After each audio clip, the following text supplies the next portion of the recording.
അപ്പോൾ artificial intelligence പറയുന്നത് വലിയൊരു ഏരിയ ആണ്, ഭയങ്കരമായിട്ട് ഗ്രോത്ത് ഉണ്ടാവാൻ ചാൻസ് ഉള്ള ഒരു ഏരിയ ആണ്.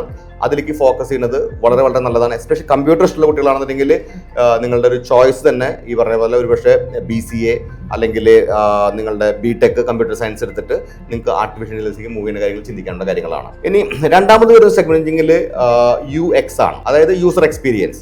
കുറച്ചുകൂടി ക്ലിയർ ആയിട്ട് പറയുകയാണെന്നുണ്ടെങ്കിൽ കമ്പ്യൂട്ടർ വേഴ്സസ് അല്ലെങ്കിൽ കമ്പ്യൂട്ടർ ടു ഹ്യൂമൻ ഇന്റർഫേസ് എന്ന് പറയുന്നത് എന്താണ്?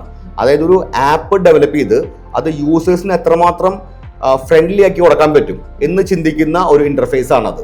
അത് ബേസിക്കലി AI സഹായത്തോടു കൂടി തന്നെ ചെയ്യുന്നത്. ആ ഒരു ക്രിയേറ്റിവിറ്റി വേണം. ചിലപ്പോൾ നമ്മുടെ ഗവൺമെന്റ് പോർട്ടലൊക്കെ പോകുന്ന സമയത്ത് നമുക്ക് പലപ്പോഴും തോന്നാറുണ്ട്, അത് ഒന്നും കൊടുത്തത് ശരിയാവുന്നില്ലല്ലോ, നമ്മൾ അങ്ങനെ ചെയ്യുമ്പോൾ എല്ലാം ലോഗൗട്ടായി പോകുന്നു, കുറേ നേരം കറങ്ങിക്കൊണ്ടിരിക്കുന്നു, നെറ്റിന്റെ പ്രശ്നമല്ല. ഇങ്ങനത്തെ പ്രശ്നങ്ങളൊക്കെ സോൾവ് ചെയ്തിട്ട് നമ്മളിപ്പോൾ സ്മാർട്ട് ഫോൺ ഉപയോഗിക്കുന്ന സമയത്ത് നമുക്ക് വീണ്ടും സിമ്പിളായിട്ട് ചെയ്യാൻ പറ്റുന്നു. അത് ഈ പറഞ്ഞ പോലെ നേരത്തെ പറഞ്ഞ പോലെ AI ഇൻഫ്ലുവൻസ് അതിനകത്തുണ്ട്. പ്ലസ് ഈ പറഞ്ഞ യൂസർ ഫേസും ഇംപ്രൂവ്ഡ് ആയിക്കൊണ്ടിരിക്കുന്നു. ഓരോ നിമിഷവും ഓരോ സെക്കൻഡിലും ഈ പറഞ്ഞ പോലെ എത്രമാത്രം ബെറ്റർ ആക്കാം ഹൈലി കോമ്പറ്റീവ് ഏരിയ ആണ്.